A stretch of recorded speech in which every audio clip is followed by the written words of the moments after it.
Good afternoon students. आज हम discuss करने जा रहे हैं कोऑर्डिनेट के एक कॉन्सेप्चुअल पार्ट यानी डिस्टेंस फॉर्मूले पे।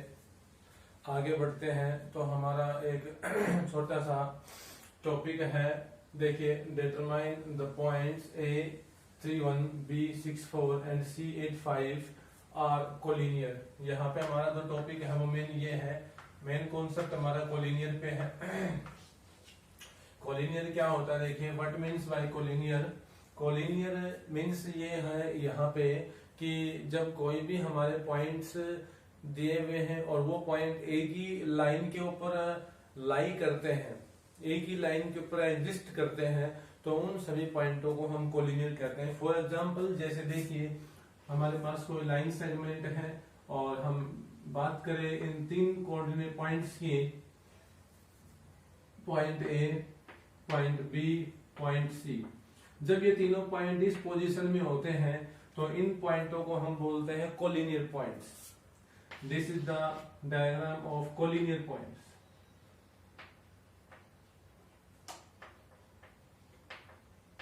इसके अलावा जैसे हम बात करना चाहें non collinear point, non collinear point जैसे हमारे पास पॉइंट ए यहां हो, पॉइंट बी यहां हो, पॉइंट सी यहां हो, जो अलग अलग लाइन सेगमेंट को बनाए। जैसे यहां पे आपके पास ये अलग लाइन सेगमेंट बन रही है, ये अलग लाइन सेगमेंट है, और इसके अलावा यहां एक अलग से लाइन सेगमेंट बनी हुई है। तो ये अलग अलग लाइन सेगमेंट जब बनती है हमारे पास, तो ये एक नॉन कोलिनियर पॉइंट्स का एग्जांपल होगा। नॉन कोलिनियर पॉइंट्स यानी कि कोलिनियर पॉइंट्स और नॉन कोलिनियर पॉइंट्स में हमें डिफरेंस का पता होना जरूरी है। सबसे पहले कोलिनियर पॉइंट वो होते हैं जिन पॉइंटों को हम एक ही लाइन में लाई कर सकते हैं, उन पॉइंटों को हम कोलिनियर पॉइंट बोलते हैं। एक ही लाइन में जो पॉइंट एग्जिस्ट करते हो, लाई करते हो, तो उन पॉइंटों को हम कोलिनियर पॉइंट बोलते हैं। और जो एक लाइन में नहीं एग्जिस्ट करते हैं, लाई नहीं करते हैं, तो उन पॉइंटों को हम नॉन कोलिनियर बोलते हैं। नॉन कोलिनियर पॉइंट्स का हम एरिया निकाल सकते हैं। कोलिनियर पॉइंट होते हैं उनका एरिया 0 होता है। कोलिनियर पॉइंटों का एरिया कितना होता है? 0। नॉन कोलिनियर का हम एरिया डिफाइन कर सकते हैं, एरिया होता है, निकाल सकते हैं। नॉन कोलिनियर का एरिया निकाला जाता है, कोलिनियर पॉइंटों का एरिया 0 होता है, 0 होता है, एरिया नहीं निकाल सकते। लेकिन यहाँ पे हम जो बात करने जा रहे हैं वो इस कॉन्सेप्ट पे बात करने जा रहे हैं कि हमें तो कोलिनियर सिद्ध करना है या कोलिनियर के लिए चेक करना है। डिटरमाइन, हमें तो चेक करके बताना है, हमें तो निश्चय करके बताना है कि कौन सा है यहाँ पे कोलिनियर है या नहीं है। पॉइंट ए बी सी हमारे पास है, तो हमें बताना है कोलिनियरिटी यहाँ पे बनेगी या नहीं बनेगी। तो कोलिनियरिटी चेक करने के लिए देखिए, अगर ये तीन पॉइंट इस पोजीशन में है, हो सकता हो ये तीनों पॉइंट इस पोजीशन में ना होके दूसरी पोजीशन में भी बन सकते हैं। ए बी सी इस पोजीशन में ना होके और ये इस पोजीशन में भी आ सकते हैं। यहाँ पे बी आ जाए, यहाँ पे सी आ जाए और यहाँ पे ए आ जाए। हो सकता हो ये इस पोजीशन में हो, यहाँ पे हमारे पास सी आ जाए, यहाँ ए आ जाए और यहाँ पे बी आ जाए। यानी ये कोलिनियरिटी बनाने के लिए हमारे पास तीन पोजीशन होंगी। एक पोजीशन ये हो सकती है, एक ये हो सकती है और एक ये हो सकती है। इन तीनों पोजीशंस में से कोई भी पोजीशन अगर हमें मिलती है तो वो तीनों पॉइंट कोलिनियर कहलाए जाते हैं। तो यहाँ पे सबसे पहले हम कोलिनियरिटी निकालने के लिए डिस्टेंस फॉर्मूले की हेल्प लेंगे। हम यहाँ पे कोलिनियर कैसे सिद्ध करेंगे कि डिस्टेंस ए बी और डिस्टेंस बी सी का जो सम है वो डिस्टेंस ए सी के बराबर अगर हो जाता है तो ये तीनों पॉइंट कोलिनियर कहलाए जाएंगे।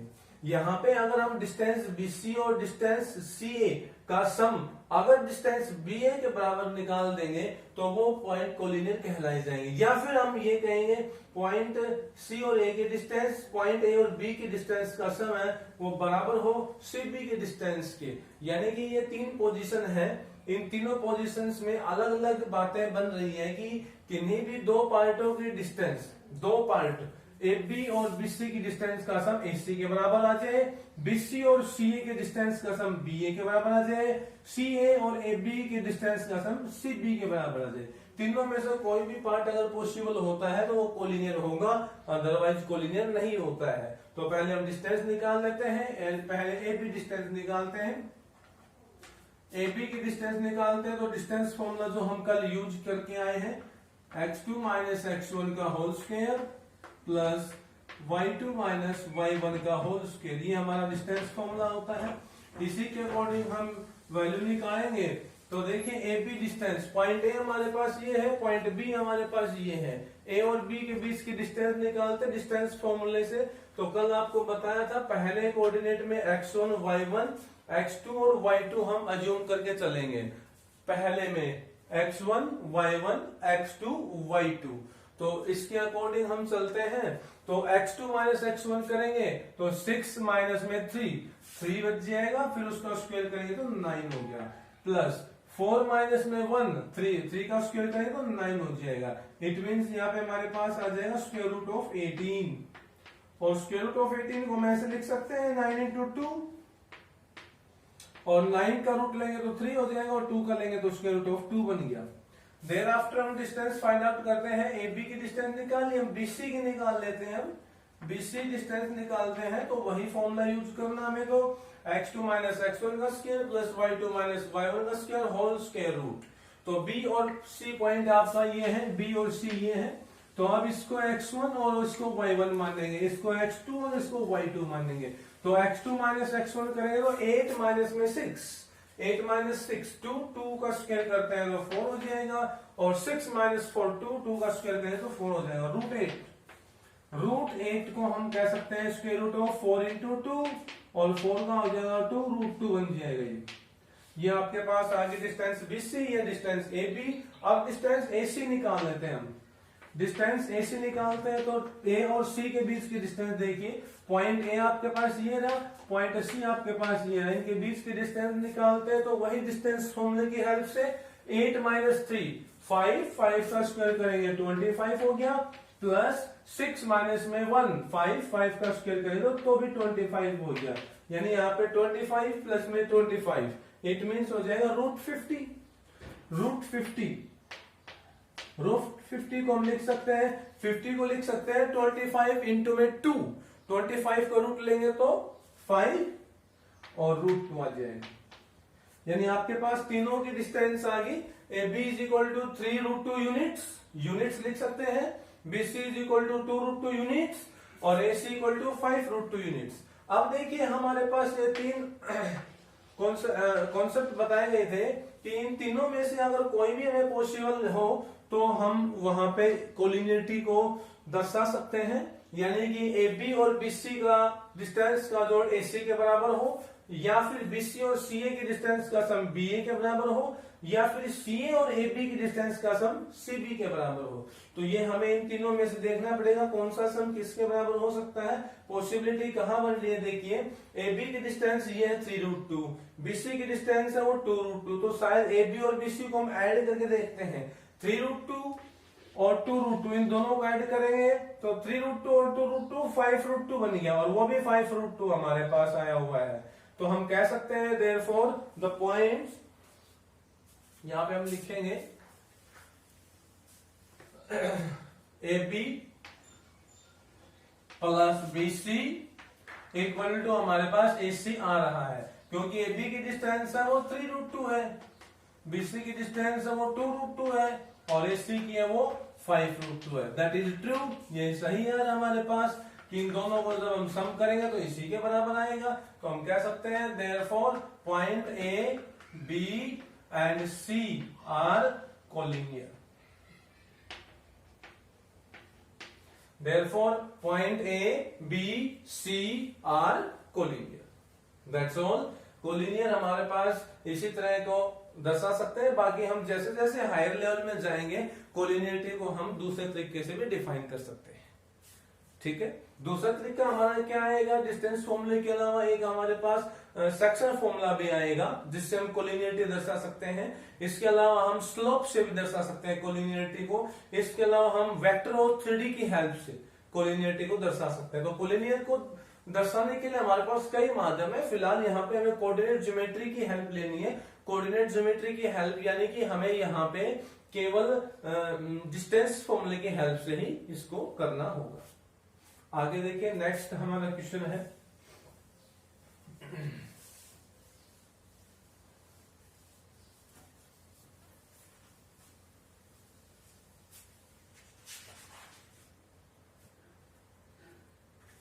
Find the point on x-axis.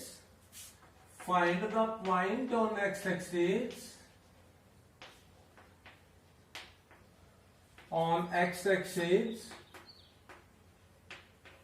Find the point on x-axis which is equidistant from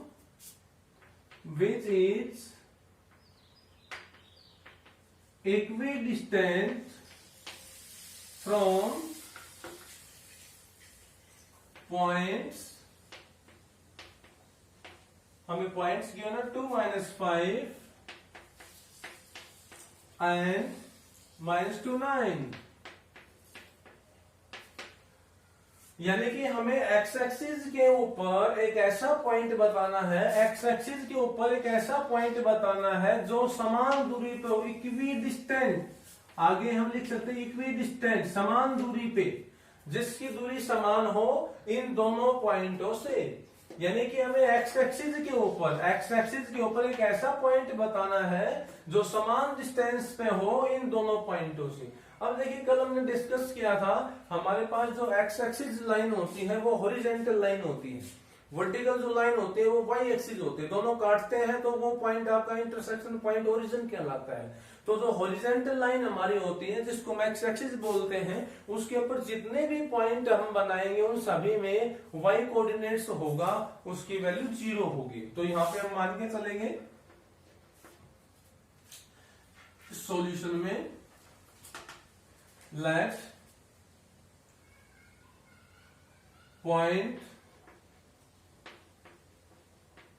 A on x axis, point A हम रिप्रेजेंट कर दें यहाँ पे x एक्सिस पे y का मान 0 और x का मान x ले लें. ऑन x एक्सिस हम यहाँ पे अज्यूम करेंगे let point A x0 on x axis which is equidistant, इसको आगे भी रिप्रेजेंट करें, which is equidistant from the points 2 - 5 and -2 9. ये पूरा लिखेंगे. उसके बाद हम इनकी डिस्टेंस निकालेंगे कि ये पॉइंट आपके पास ए है, ये पॉइंट ए इससे और ये पॉइंट इससे समान डिस्टेंस रखता है. तो इसको आप अज्यूम कर सकते हो, यहाँ पे इसको नाम दे सकते हो, यहाँ पॉइंट बी नाम दे दीजिए और इसको नाम सी दे दीजिए. अब हम इक्विडिस्टेंस क्वेश्चन के अकॉर्डिंग चलेंगे तो इक्विडिस्टेंस का मतलब समान दूरी, यानी ए बी की डिस्टेंस और ए सी की डिस्टेंस बराबर है. अकॉर्डिंग टू क्वेश्चन हम चलते हैं, यानी ए बी इक्वल्स टू ए सी. अब दोनों की डिस्टेंस निकाल के हमें इक्वल रखनी है, वहां से हमें एक्स की वैल्यू मिल जाएगी. तो दोनों की डिस्टेंस निकालते हैं तो ए बी की डिस्टेंस निकालेंगे तो वही डिस्टेंस फॉर्मूला यूज करेंगे. हम डिस्टेंस फॉर्मूला यूज करते हैं तो स्क्वायर रूट ऑफ x - 2 का होल स्क्वायर हो जाएगा प्लस 0 -5 यानी +5 हो गया, +5 का स्क्वायर करते हैं तो 25 हो जाएगा. AC की डिस्टेंस निकालेंगे तो square root of A point ये हो गया, C पॉइंट ये हो गया. तो अब यहां से इसमें से हम ये लेस करते हैं तो x + 2 का होल स्क्वायर बन जाएगा और यहाँ पे प्लस 0 में से 9 लेस कर दीजिए, 0 - 9 -9 का स्क्वायर करेंगे तो 81. अब देखिए दोनों तरफ स्क्वायर रूट है तो स्क्वायरिंग करने पे स्क्वायर रूट तो कैंसिल हो जाएगा. Taking square on both sides, taking square on both sides then we get. अब स्केलिंग करेंगे दोनों तरफ तो ये रूट कैंसिल, यहाँ पे एक्स स्क्वायर बच गया, 2 का स्क्वायर करें तो 4 और माइनस में 4x प्लस में 25 इक्वल टू यहाँ पे एक्स स्क्वायर प्लस में 2 का स्क्वायर 4 प्लस में 4x प्लस में 81. ये मैंने कैसे किया सोल्व, यहाँ पे a + b का होल स्क्वायर लगाया, यहाँ a - b का होल स्क्वायर लगाया. a + b का होल स्क्वायर होता है a² + b² + 2ab. a - b का होल स्क्वायर होता है a² + b² - 2ab. तो ये दोनों फॉर्मूले हमने यूज किए हैं तो हमें साइड में लिख के जरूर दिखाने हैं दोनों फॉर्मूले. अब सोल्व करते हैं तो देखिए x² से x² कैंसिल हो जाएगा. अब आगे अगर कुछ कैंसिल होता है तो और देखिए 4 से 4 कैंसिल हो जाएगा और आगे कुछ कैंसिल नहीं हो रहा है तो एक तरफ कर लीजिए सभी टर्म को. ये -4x है इसको उधर लेके जाओ तो 4x माइनस का उधर जाके प्लस हो जाएगा, तो 8x बन गया इधर। तो अब ये हमारे पास प्लस का 81 है, इस 81 को इधर ले आओ, यानी ये हमारे पास है प्लस का 81, इस 81 को इधर लेके आए तो 25 माइनस 81 बच गया इधर, 25 माइनस 81 इक्वल्स टू। इसके बाद देखिए यहाँ पे कितना बच जाएगा हमारे पास, 11 में से 5 लेस करेंगे तो 6 बच गया, यहाँ पे 7 में से 2 जाएंगे, 56 इक्वल टू नेगेटिव 56 आएगा इक्वल टू 8x। अब x की वैल्यू निकालनी है तो दोनों को 8 से डिवाइड कर दीजिए, इसको भी 8 से डिवाइड कर देते हैं, ये कैंसिल, इसको भी 8 से डिवाइड कर देते हैं, तो ये 7 पे कैंसिल, तो यहाँ पे -7 इज इक्वल टू क्या हो जाएगा x, तो x इज इक्वल टू क्या आ गया हमारे पास -7, तो x की वैल्यू हमारे पास हो जाएगी -7 और y की वैल्यू 0। तो हमारा कोऑर्डिनेट क्या बनेगा बच्चों, हमारा कोऑर्डिनेट बनेगा जो x एक्सिस पे होगा वो -7 और 0, जो x एक्सिस के ऊपर होगा वहां पे y का मान क्या हो जाएगा 0 और x की वैल्यू -7 हो जाएगी, जो कि x एक्सिस के ऊपर लाई करेगा। Thank you, have a nice day.